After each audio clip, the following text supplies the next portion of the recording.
জুলাইত পুনৰ আৰম্ভ হ'বলগীয়া দিবানৈশ টেনিছ বল ক্ৰিকেট প্ৰতিযোগিতাৰ ব্যাপক প্ৰস্তুতি আয়োজক সমিতিৰ 4 নৱেম্বৰৰ পৰা জুলাইত পুনৰ আৰম্ভ হ'বলগীয়া দ্বিতীয় সংস্কৰণৰ দিবানৈশ টেনিছ বল ক্ৰিকেট প্ৰতিযোগিতাৰ ব্যাপক প্ৰস্তুতি দেখিবলৈ পোৱা গৈছে আয়োজক সমিতিৰ জোনাই উচ্চতৰ মাধ্যমিক বিদ্যালয় খেলপথাৰত জোনাই ইণ্ডিপেণ্ডেণ্ট ক্লাবৰ উদ্যোগত দ্বিতীয় সংস্কৰণ এই দিবানৈশ টেনিছ বল ক্ৰিকেট প্ৰতিযোগিতাখন অনুষ্ঠিত হ'ব।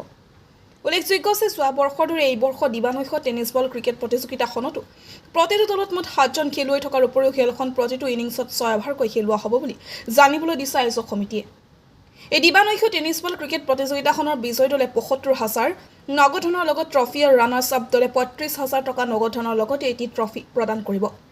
ইয়াৰ উপৰিও প্ৰতিটো খেলত মেন অৱ দ্য মেচ আৰু চূড়ান্ত প্ৰতিযোগিতাত মেন অৱ দ্য ছিৰিজ দিয়া হ'ব বুলিও আয়োজক সমিতিয়ে জানিবলৈ দিছে।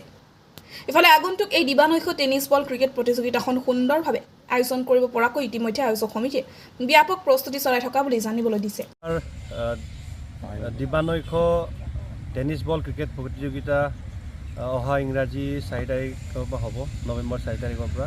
যোৱা বিগত বৰ্ষৰ দৰে এইবাৰো আমাৰ দিবানৈশ যিটো ক্ৰিকেট টুৰ্ণামেণ্ট সেইটো জোনাই ইণ্ডিপেণ্ডেণ্ট ক্লাবৰ তৰফৰ পৰা আমি অনুষ্ঠিত কৰিম। আমাৰ যিহেতু জোনাইত খেলা ধূলাৰ এটা সুন্দৰ পৰিৱেশ আছে, সেই পৰিৱেশটোৰে আলাম লৈ আমি আজি এইখিনি আগবাঢ়ি যাব বিচাৰিছোঁ।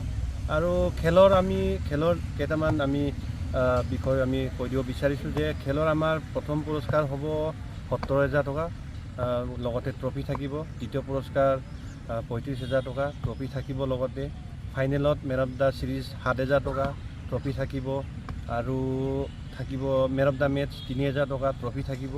আৰু আমাৰ সকলোবোৰ যিমানখিনি খেল হ'ব সেই খেলসমূহত আমাৰ সকলো খেলতে মেন অফ দ্য মেচ থাকিব। সেইটো আমাৰ হিৰৰ ফালৰ পৰা স্পনচাৰ কৰিছে। আৰু আমাৰ জইনিং মাচুল হ'ব ৪,০০০ টকা। আৰু খেলৰ নিয়ম তেনেকৈ হ'ব যে খেলত 6 অভাৰকৈ খেল অনুষ্ঠিত হ'ব পাৰ ইনিংছ, আৰু এটা টিমত 7জন প্লেয়াৰ থাকিব পাৰিব। আৰু বলাৰ যিসকল বলাৰ থাকিব তেওঁলোকে 2 অভাৰ এটা লিমিট পাব। আৰু যিহেতু যোৱাবাৰ আমাৰ অলপ কমপ্লেইন আহিছিলে যে জাৰ্ক বলিং কৰা হয়, তো আমি এইবাৰ সকলো মেনেজমেণ্ট বা কমিটি আমি নিৰ্ণয় লৈছোঁ যে ৰিস্ক জাৰ্ক বলিংটো আমি এলাউ নকৰিম। এনেই 50টা টিম এতিয়ালৈ আমি কথা পাতিছে আমাৰ লগত। আমি আশা কৰোঁ যে ইমানখিনি টিম হ'ব। আৰু আমাৰ 4 তাৰিখে অপেনিং চেৰেমনি হ'ব। অপেনিং চেৰেমনি খুব আটকধুনীয়াকৈ আমি অনুষ্ঠিত কৰিম। আমাৰ বিভিন্ন ধৰণৰ আলহী অতিথি থাকিব। অৰুণাচল প্ৰদেশৰ পৰা আমি নিমন্ত্ৰণ কৰিছোঁ কেইটামান বিশেষ অতিথি। আৰু আমাৰ বিশেষ আকৰ্ষণ হ'ব যে এটা গধূলি সভা গৌৰৱৰ লগত